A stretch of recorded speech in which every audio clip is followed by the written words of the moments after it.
lagi silang ganon. Lagi silang masaya. Oh, Jason, ano masasabi mo? Salamat po, Mama. Talaga. Hello, Jason. Oh, salamat. Kamusta ka na? Ayos lang po ako dito. Miss na miss na kita. Siyempre ako din. Hindi nga Sobrang miss na miss ka na namin. Opo, okay. Umiyak. Ay, mauwi na rin ako dyan. Malapit na. Oo, malapit na. Mami Claudia, ano nga gusto niyo sabihin sa anak niyo na si Jason na ngayon, katulad ng sinabi niyo, pinakamasaya niyo siyang nakita at ngayon ay nakahanap ng tunay na mahal niya na si Melissa. Anong message niya for Jason? Jason, huwag mong paiyakan si Melissa. Magpakatotoo ka lagi sa kanya.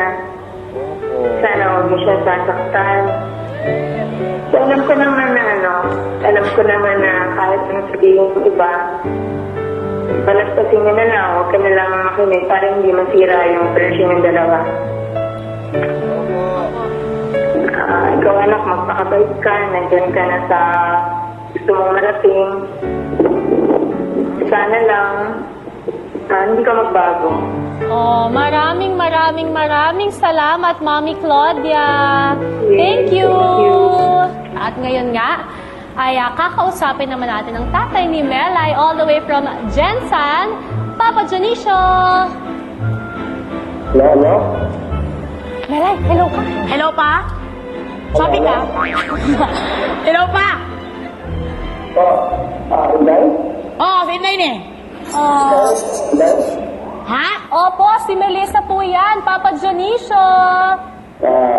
Inday? Oy.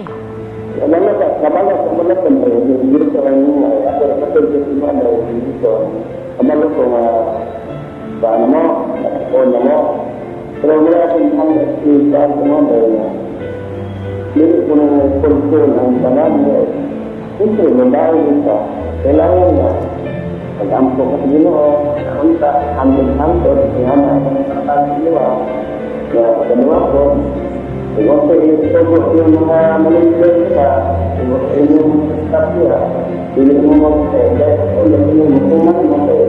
Hindi, sila rin ang nagsuan sa mga sa nanaupuan na sikat mo. Mga sinayan mo, pag-ampo mo rin mo, salamat sa mga tao, yung mga kami, yung gabi na sa yung mga staff niya, yung manipulate, nakapanaw ng Diyos, kailangan hindi ka mag-ibig sa iyo na palitan. Pagkilaraw ka sa inyong trabaho. Okay, tungo kami ng tungo, pero Melay, i-summarize mo ang sinabi ni Tatay Janicio. Ang sabi niya po is, nagmamahalan tayong dalawa, pero hindi naman talaga tayo overwhelmed. Baka mag-everything tayo, tapos mabuntis. Mga ganon siguro ang iniisip ni Papa. Very tatay, So, yes, dapat dahan-dahan natin ating pag-iibigan. Siyempre, di pa over. Baka magkaroon tayo ng dengue agad. Ay. So, tapos, gusto niya, andito na tayo sa ating posisyon. Aksipin natin at trabahuin din natin. And then, mag-pray daw tayo. Lagi tayo mag-pray kay Lord na mag-stay tayo forever, na kaya natin isa't isa para tayo talaga forever. Tama yun. Jason, may gusto ko bang sabihin kay Tatay Janicio bago tayo magbabay? Tatay Junicio. Ay, talaga! Hindi, kasi nag-usap na po kami sa bahay. Sinabi ko sa kanya lahat-lahat. Kung ano yung plano ko kay Isay, plano namin, yung intensyon ko sa kanya. Kaya, ang gusto ko lang po sana na pagkatiwalaan niya rin ako na ako yung bahala sa kanya. Pag magkasama kami. Maraming salamat, Tatay Janicio! Salamat po, salamat. Salamat. Daghang salamat! Bye-bye! Salamat po. Thank you so much kay Mommy Claudia, kay Tatay Janicio. Oh, nakakatuwa. I'm sure miss na miss niyo talaga yung gusto mo talaga makasama yung mga pamilya niyo. Don't worry, kahit busy ang mga schedule niyo, I'm sure gagawa tayo ng paraan para mangyari yan.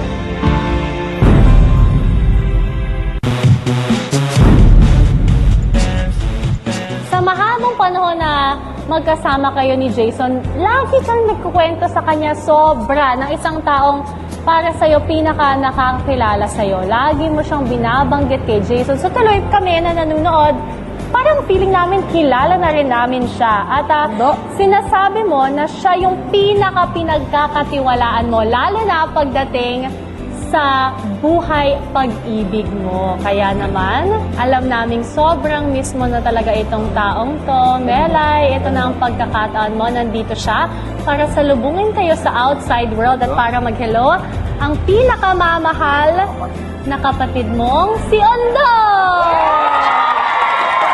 Hi, Ondo! Andito si Inday! Oo, nahiyain nga daw ito si Ondo.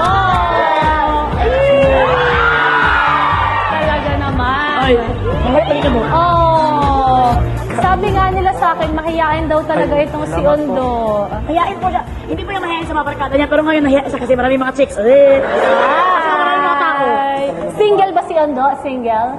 Single yan. Ay, single. Single yan ever since. Pero single, pero Single sa ever, kanya hindi ko ka alam, ha? humihingi ng...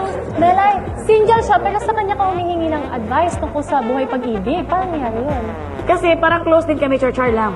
Kasi nga parang sinasabi din niya po sa akin, ma'am, na siyempre, ang pag-ibig, bahala. Huwag kang pagkalabi na papa, diretso na. Ganun, parang gano'n, inisip niya. Kasi kung saan ka masaya, doon parang, ewan ko sa bakit alam niya ang pag-ibig. Siguro sa akuan. Siguro sa mga friend din niya. Okay. Dahil nga ikaw ang laging kausap ni Melay tungkol sa buhay pag-ibig, ano naman ang masasabi mo sa iyong kapatid ngayon na nakahanap siya ng isang Jason sa buhay niya? Ang masasabi ko lang sa aking kapatid po ay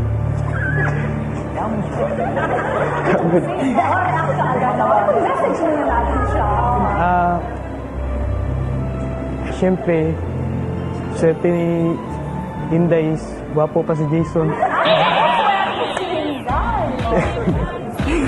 Nakatawas mo mukha ko. Pero, ayusin mo lang yung utol ko. Huwag lang yung ibigay yung 100% para baka siyempre hindi natin alam yung nangyayari. Magtira. Dapat magtira para hindi masakit pa pag Mga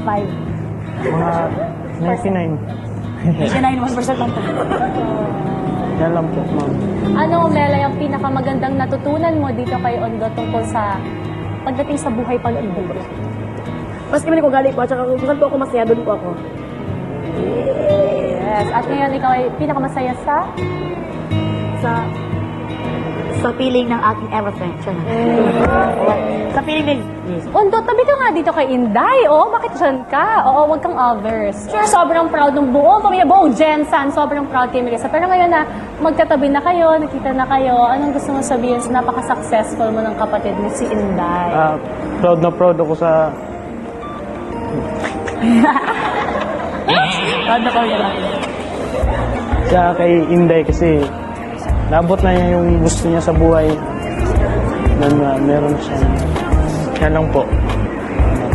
Gawin mo kaya niya. Proud na proud ako ang spokesperson lang po niya. Okay. Proud na proud po daw sa akin po. Then abot ko na daw po yung tok-tok. Tuk-tuk na. Tok-tok na siya. ABS-CBN. Yun na po. Parang na-proud na po daw sa akin. Proud ka sa akin? Opo.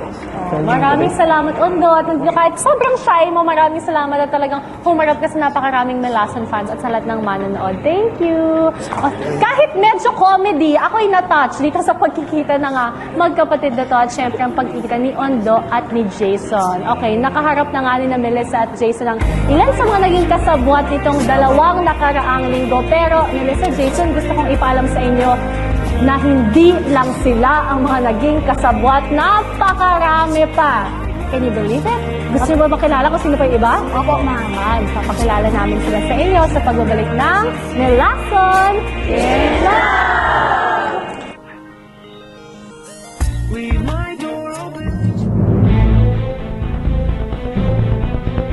Papipigilin mo ba si Jason sa pag-aartista? Paano nyo i-handle yung relationship niyo? Forever na bang kilig yung mararamdaman namin? Dapat magkamero kahit konting oras sa isang araw man lang. Ako promise ko talaga sa kanya na hindi ko talaga siya bibitawan. You are the one. You are the one that I've been searching for my whole life. You are the